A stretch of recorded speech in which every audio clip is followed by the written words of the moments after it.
Running a business isn't easy.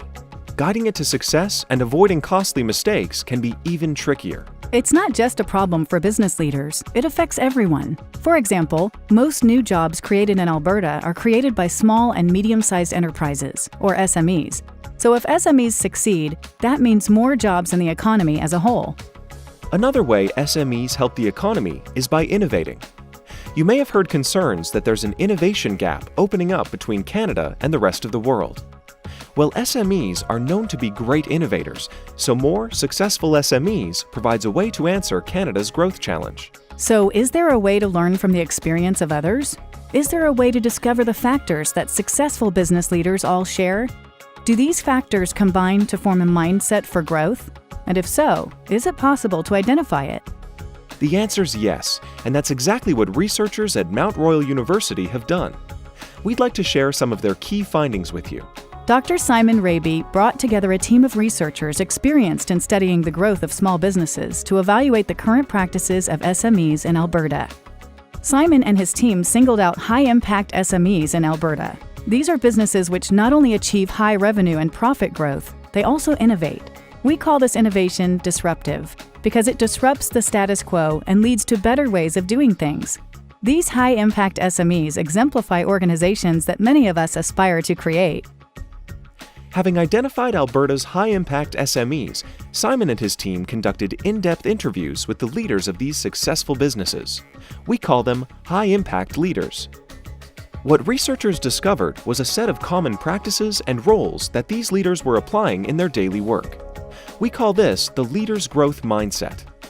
And what's so exciting about this research is that the leader's growth mindset can be developed in each and every one of us. So how can you make the transition to a high-impact leader? And once there, how do you stay there? First, you have to reflect on and develop an awareness of your current leadership role. For example, many leaders are so busy rushing around doing all sorts of tasks, including unnecessary ones, they never focus on what's really important. We call these leaders busy fools. High-impact leaders actively control their evolution from busy fools to functional specialists to genuine managers and finally to strategic leaders. One of the key qualities that researchers discovered in high-impact leaders was ambition, a will to grow themselves and their businesses. Beyond ambition, the analysis revealed 3 distinct practices performed by high-impact leaders to connect the outside business environment to the inside of the business. These are awareness, being inquisitive, and rounded, or AIR for short. Leaders that are aware recognize that positive actions have positive consequences. They are not complacent and do not blame their current predicament on factors outside their control, like the economy. They take action and are prepared to take responsibility for those actions. Leaders that are inquisitive are curious. They're constantly connecting, posing questions, challenging and seeking answers, always looking for new intelligence and opportunities. And leaders who are rounded are good systems thinkers. They're looking to understand how their organization interacts with the environment in which it operates, and they weigh their decisions on multiple perspectives and data sources. The research also found that high-impact leaders continuously champion 3 common roles back in the business. These roles are the value identifier, the strategy shaper, and the culture crafter. Value identifiers have an unrelenting focus on delighting their customers. They recognize that the needs of customers constantly evolve.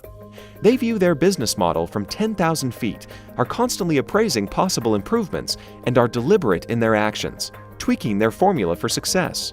Strategy shapers see strategy as a process which must be actively managed and evolved. Strategy should be shaped to ensure everyone in the business has a focus and knows what they are doing.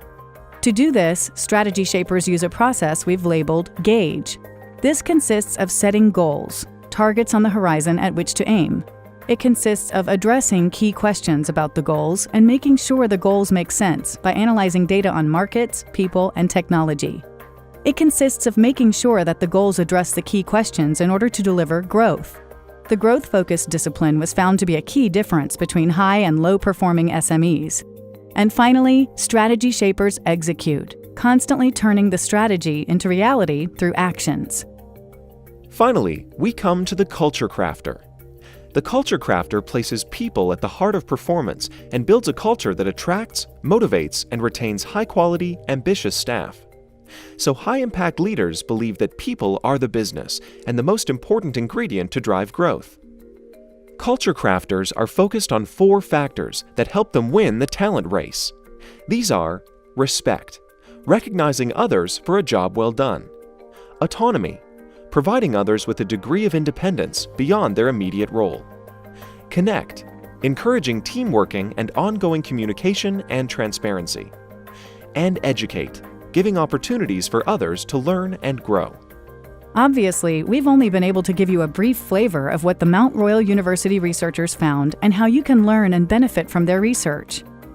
Not every company wants high growth, but those that do deserve our attention.